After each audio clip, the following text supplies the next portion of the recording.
To recover deleted chats on Instagram, start by opening the Instagram app on your device, whether it's an iPhone or Android. Once you're logged in, look at the bottom right of the screen and tap on your profile picture. Next, tap the three horizontal lines in the top right corner to open the menu. From the menu, select Your Activity, then scroll down until you find Download Your Information at the bottom of the list. Click on it. Now tap on Download or Transfer Information and choose the account you want to download information from. Follow the on-screen instructions. You'll be asked to customize your download by selecting a date range, format, and medium quality. Once you've set your preferences, click Create Files to submit the request. Instagram will process your request and send a link to your email once your file is ready.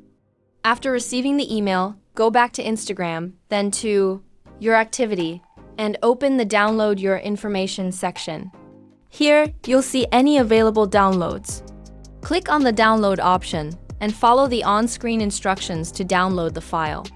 Once the download is complete, you can access your recovered data, including deleted chats.